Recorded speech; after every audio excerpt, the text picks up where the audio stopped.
So the Miami Heat, with the turn of events today against the Milwaukee Bucks, they won 128 to 126 to upset them to move on to the next round of the playoffs, where they will be versing the New York Knicks.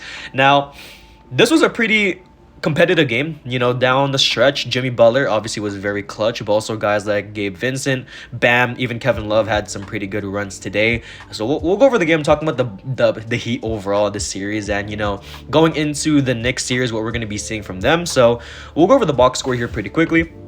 So Jimmy Butler today, 42 points, 8 rebounds, 4 assists, 2 steals, 1 block, 17 of 33 from the field, 3 of 10 from 3.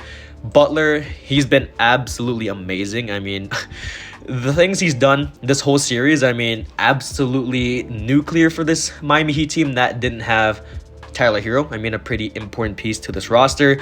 He's been balling. He's been literally the reason the Miami Heat have been staying in this series, and that's why they upsetted the Bucks today. They did win 4-1 in the series. So yeah, if you're a Miami Heat fan, you got to feel good about Jimmy Butler being on your team. Looking at his postseason stats, excluding this game overall, 36.5 points per game, around 5.5 rebounds, 5 assists on 53 from 3 and 63 from the field. So Jimmy Butler, he's the leader on this Miami Heat team, and with him taking the helm, I think they can go pretty far. Even against the Knicks, and that might be a little bit more of a tougher series, but Jimmy Butler being that clutch for the Miami Heat, it can go either way. So I'm pretty much proud to say that Jimmy Butler, he's been the winning factor, or the most contributing factor to this team in terms of, getting them buckets down in the stretch, and just setting up his teammates, and overall just getting them where they want to be overall. So yeah, a good game from Jimmy Butler. It would have been pretty amazing if he did drop back-to-back 50 bombs, but you can't complain about 42, 8, and 4 with 2 steals and a block. So next we got Bam, 20 points, 10 rebounds, 10 assists, dropped a triple-double today. 2 steals and 1 block on 8 of 20 from the field, 0-1 from 3. Shooting-wise, wasn't really there. Only 8 of 20, went 4 or 5 from the free throw line, but did contribute in other ways. Rebounds, assists, defense, he wasn't really too good to start off the game, but then definitely started to pick it up around the fourth quarter and even into overtime. So definitely a good game from Bam. Definitely good to see that he's coming back into his own, and if they can get this version of Bam going into the next series, I think they're definitely going to be better off. So yeah, this Miami Heat team definitely has a lot of potential. Their starting 5 definitely played some very heavy minutes this game. So next we got Gabe Vincent. He played 41 minutes and had 22 points and 6 assists, 9 to 23 from the field, 4 to 12 from 3. I know Vincent, he's a very highly regarded player for the Miami Heat. I know some Heat fans like him, and I can see where they're coming from. He's definitely a guy that can shoot the 3 ball. Overall in the season, only shot 33% from 3, but in the 4 games for the Milwaukee Bucks, or in the Milwaukee Bucks series, excluding this game, he's been shooting around 48% from the 3. So yeah, Gabe Vincent giving them that good 3-and-D. Overall, I think he should be more or less a good fit for this team in the starting 5, kind of replacing Kyle Lowry as the starting point guard. So that's good to see.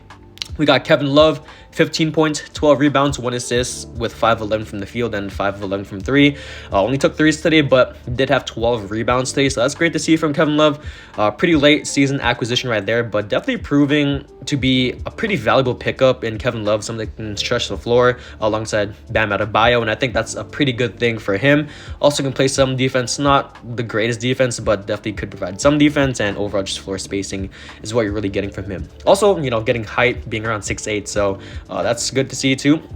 And finally, to round out the starting 5, we got Max Strus, 8 points, 8 rebounds. Did have a pretty clutch 3-pointer down in OT that airballed, but then he got fouled by Giannis to have 3 free throws. So that's good to see from Max Strus. He's gonna have these type of games. He's gonna be pretty streaky, but he is one of their best 3-point shooters on the team. So looking at the bench, some guys to know, I think Duncan Robinson definitely deserves some credit in this series. Him being able to step up, him being on the bench and, coming onto the court, being ready to play, definitely is something you want to see from him. 11.5 points per game, 3.3 rebounds, around 1.5 assists on 77% from the 3, which is pretty great and what we really want from a 3-point shooter like him. So other than that, Kyle Lowry, Cody Martin. Cody Martin had 21 minutes and had 2 points and 3 boards. Kyle Lowry, 10 points, 2 assists, 1 rebound. Bench obviously isn't the greatest, but you know, they're working with what they have, and what they have right now is, you know, consisting of Duncan Robinson, Caleb Martin, even Cody Zeller off the bench isn't really too great, and Kyle Lowry. So yeah, the bench isn't too great. I mean, the starting five, they're gonna play heavy minutes until Tyler Hero comes back, and if he does come back, I mean, he's gonna get, you know, try to get eased into the starting five. So yeah, this Heat team, they're definitely surprising a lot of people. I don't think a lot of people had the Heat winning over the Bucks, because the Bucks were the 1 seed and the Heat are the 8th seed. But I think while I was watching the game, I think the Heat are the 6th or the 7th team in NBA history to upset the 1 seed. So, you know, props to the Miami Heat. I mean, if you're a Miami Heat fan, you definitely got to feel good about this overall series and about Jimmy Butler. And I think, you know, even if they don't have like a good playoff run, I mean, if they do lose to the Knicks, I mean, it could be pretty possible. You gotta feel proud that at least you guys beat the 1 seed in the East. I mean, especially the Milwaukee Bucks with Giannis, Chris Middleton, Brook Lopez looking like one of the best defensive players this season.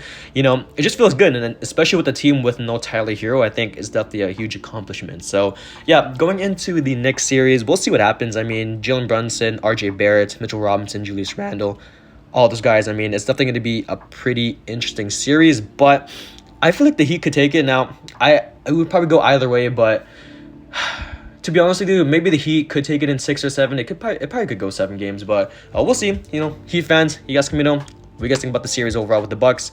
That's the end. I'm out.